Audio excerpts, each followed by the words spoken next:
Welcome to the dark. I collect stories people don't want to tell. Some are real. Some should have stayed hidden. You've driven the same route home for 15 years. You know every curve and every pothole.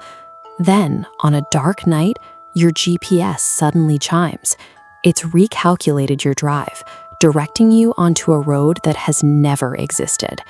If you follow it, you'll encounter the core paradox of Ash Crossing, a bridge that does not exist in reality or on any map before a person successfully drives over it.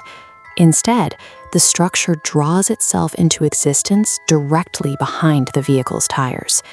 In 1912, a mail carrier crossed a stone bridge over a ravine. Next morning, villagers found only empty cliffs. Yet, a new map locked the bridge onto the grid.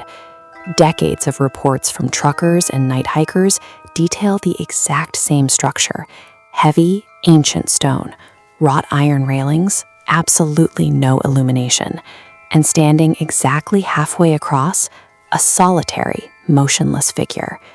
Ash Crossing manifests as a predatory spatial anomaly, emerging retroactively to isolate and trap its victims. Navigating this anomaly requires adhering to a strict, deeply illogical set of rules. First, you have to manage time and momentum. Never cross the threshold before midnight, and once your tires touch the stone, you must never bring your vehicle to a stop. Then come the environmental taboos. Keep your eyes locked straight ahead.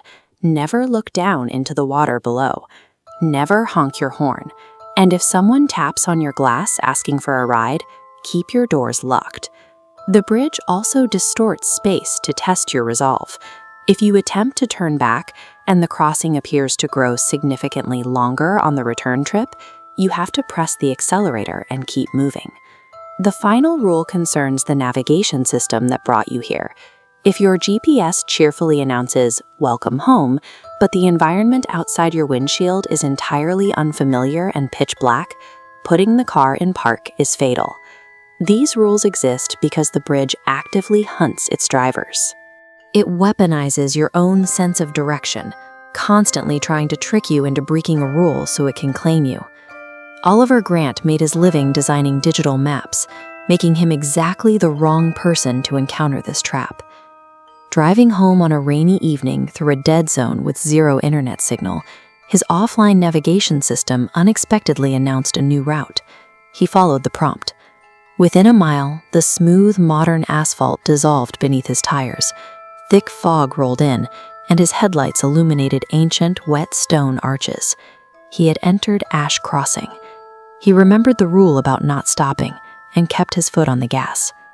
But halfway across the span, his high beams caught a man standing directly in his path, holding an old paper map. Oliver swerved to pass him, but the man glided effortlessly right alongside the moving car.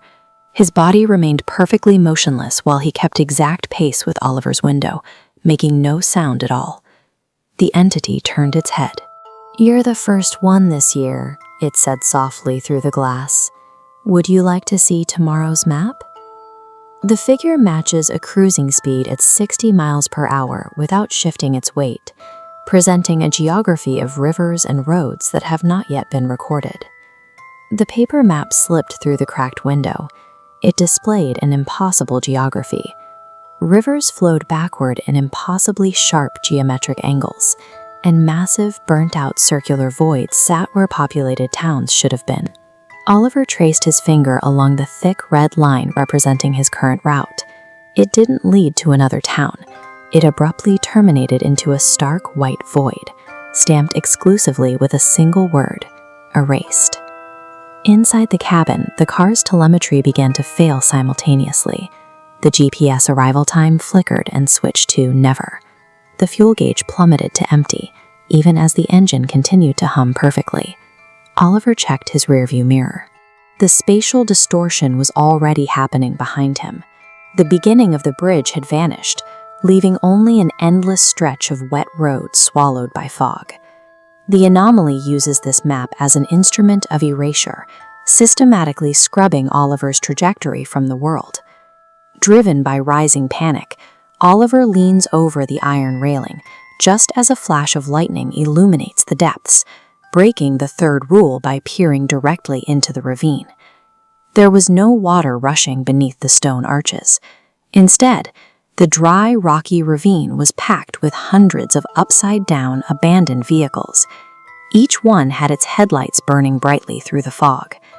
Inside every crushed cabin, the drivers sat perfectly still. They were completely frozen, their hands locked tightly onto their steering wheels, all staring straight upward at the bridge. Oliver stared at the wreckage until one of the trapped figures slowly raised a hand to wave at the car. He recognized the face immediately. It was an older, smiling version of himself. Ash Crossing traps its victims in a closed temporal loop. It buries them in the dark, forcing them to wait for their younger selves to inevitably make the exact same fatal mistake.